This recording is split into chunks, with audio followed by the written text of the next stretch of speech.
Your honour, आज की hearing में पहले मैं अपने गवाहों को पेश करने की इजाज़त चाहती हूँ। इजाज़त है। Thank you sir. सबसे पहले मैं रहमान साहब को कटहरे में बुलवाना चाहूँगी। इजाज़त है। जी रहमान साहब, आप अदालत को क्या बताना चाहेंगे? योर ऑनर, इत्तेफाक से मैं भी उस पार्टी में शरीक था जिसे मिस्टर वकास साहब ने अपने घर पे अरेंज किया था।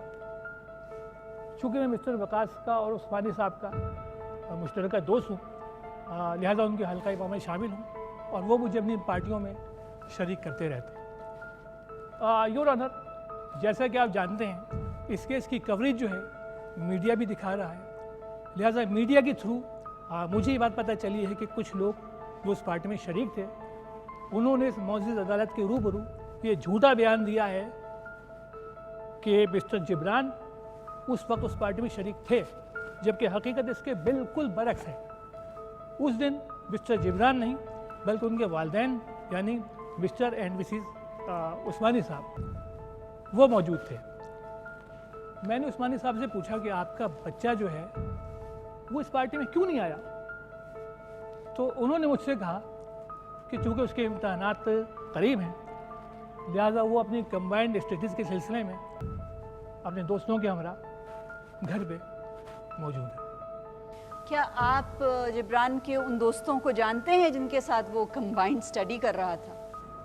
नहीं वकील साहब, मुझे बहुत अफसोस है, मैं उनके बारे में इससे ज़्यादा कुछ नहीं जानता। बहुत शुक्रिया, आप तशरीफ़ रख सकते हैं। योर ऑनर, अब मैं अपने अगले गवाह डॉक्टर ताहिर को बुलवाना चाहूँगी। इजाज़त है।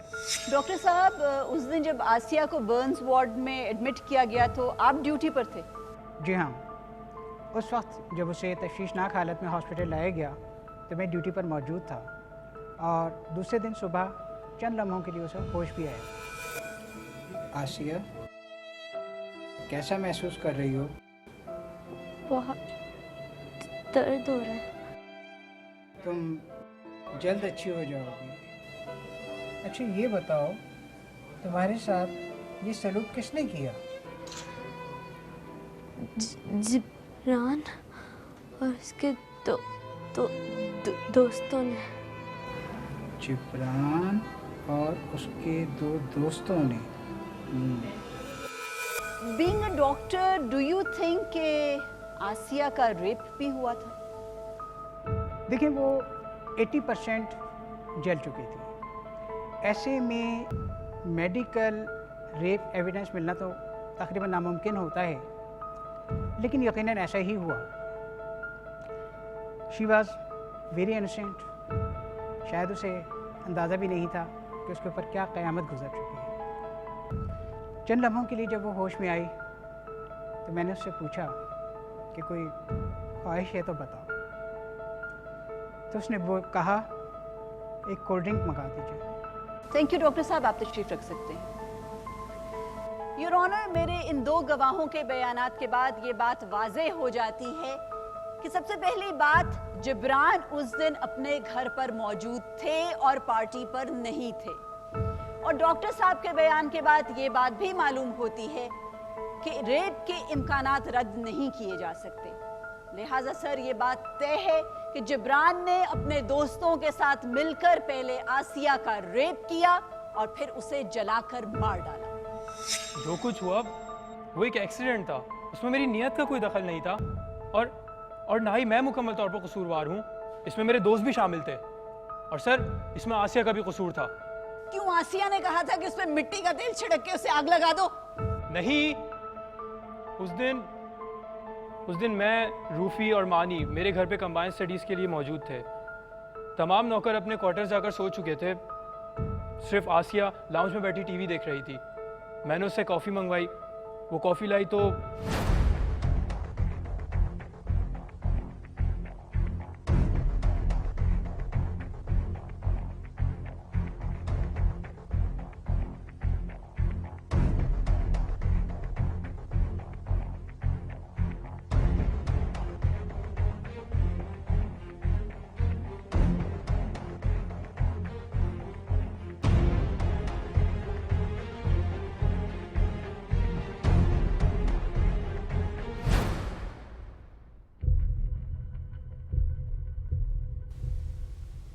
चीनी मिला दी थी? जी 1 चम्मच। जी सर, 1 चम्मच। तुम तो खुद चीनी की तरह मीठी हो, बस उंगली घुमा देती कॉफ़ी खुद ब खुद मीठी हो जाती। मैं जाऊँ? जाओ। नाम क्या है इसका? टाइट है ना? अबे मासी है हमारे घर की भाई, आसिया नाम है। लश्य यार। तो क्या सीन है? ऑन है? सीन ऑन है, चलें। आ जाओ।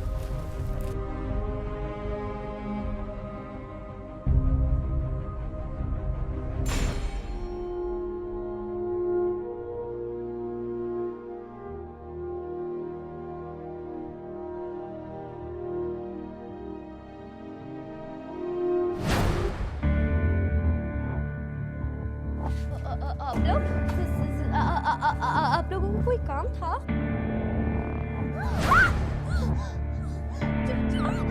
ये क्या कर रहे हो? तुझे कितने पैसे चाहिए? दोस्त को खुश कर दे, मैं तुझे 20,000 रुपए दूंगा। ऐसे नहीं होगा।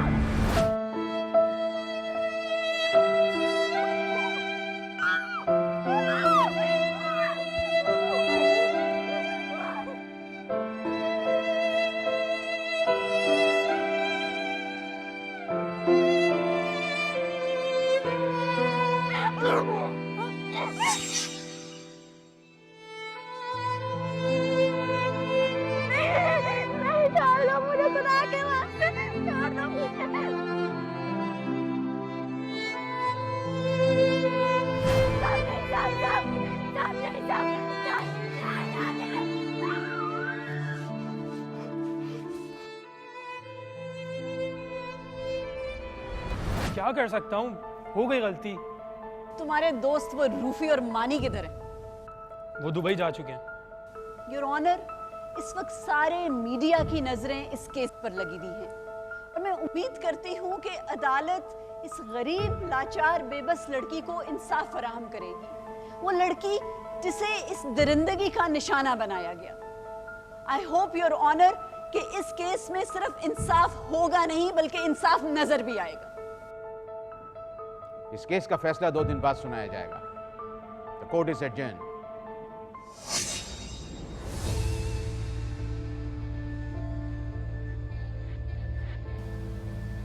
जाओ नजमा को बुला के लेके आओ।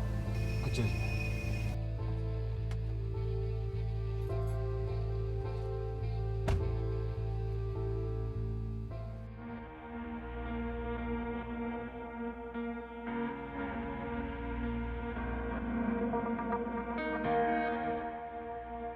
गाड़ी में बैठो। क्या बात है? बैठो तो सही। देखो नजमा, कोर्ट कचहरियों के मामला तुम्हें पता है बहुत लंबे होते हैं। धक्के खाती रहोगी, कुछ भी नहीं मिलेगा। मेरे बेटे को सजा हो जाएगी, तुम्हें क्या मिलेगा?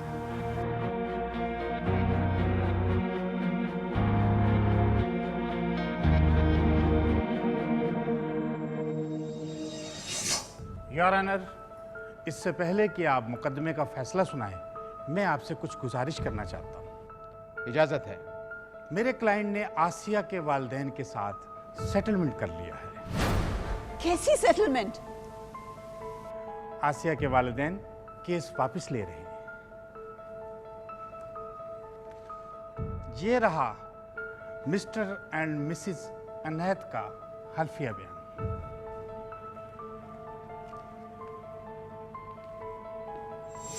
योर ऑनर, मेरे क्लाइंट को कसास एंड दियत लॉ के तहत रिहा किया जाए।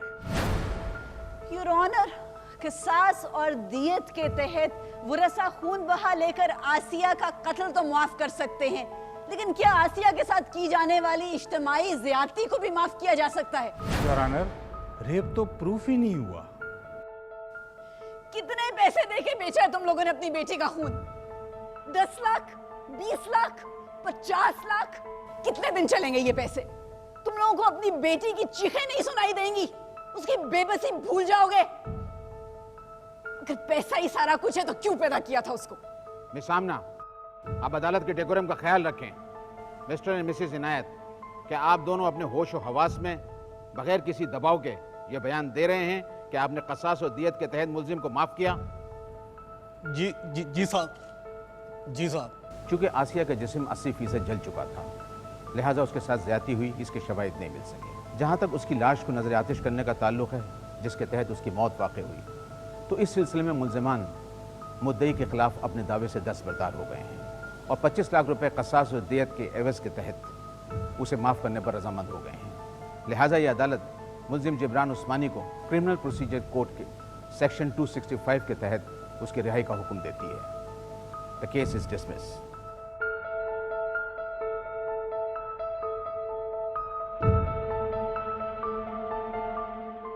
हमारी मजबूरी को समझो वकील साहिबा। तुम लोगों ने ना मेरा इंसानियत से एतबार ही खत्म कर दी है।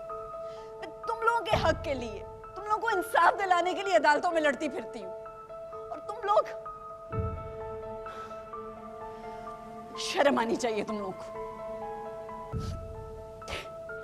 हुकूक की बातें सुनने में बड़ी अच्छी लगती हैं, इंसाफ की बातें भी अच्छी लगती हैं, लेकिन हम गरीबों की किस्मत में इंसाफ नहीं लिखा गया। आपको क्या पता 3-3 दिन भूखा रहना क्या होता है। आसिया तो अब आने से रही, लेकिन मेरे और भी छोटे छोटे बच्चे हैं। अब मेरे बच्चों को पेट भर के खाना मिलेगा।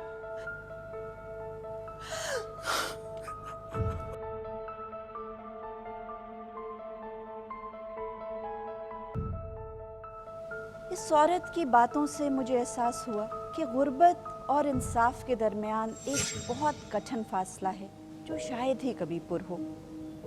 मेरे तमाम तर करियर में ये पहली बार ऐसा हुआ है कि किसी मर्डर केस का फैसला 20 दिन में सामने आ गया हो। हालांकि अदालतें इस किस्म के केसेस में कितना टाइम लेती हैं। और कोर्ट से रिलीज होने के बाद जिब्रान इंग्लैंड चला गया था। हाँ, और इस न्यूज़ से हमें पता चल रहा है कि साहब ने वहाँ जाके भी गुल खिलाए हैं। यूके में भी एक बच्ची का रेप कर दिया और वहाँ की अदालत ने इसको उम्र कैद की सज़ा दी है। तुम्हें तो पता है कि अब यूके में कैपिटल पनिशमेंट ख़त्म कर दी है। मुजरिम अपनी फितरत से कभी बाज नहीं आता, लेकिन ये भी सच है कि आप हर मर्तबा गलती करके बच भी नहीं सकते। Justice is served. जनाब, तुम घर जा रहे हो या मेरे साथ मीटिंग पे चलोगे? मैं मीटिंग पे चलता हूँ। कोर्ट नंबर 5 में आज जो केस पेश किया गया, ये वाक़या 2005 में कराची में पेश आया था, जिसमें एक घरेलू मुलाजिमा के साथ एक बड़े बिजनेसमैन के बेटे ने ज्यादती की और उस पर पेट्रोल छिड़क कर आग लगा दी थी। मुलजिम खून बहा देकर रिहा हो गया था और अब वो बैरून मुल्क रहाइश पजीर है।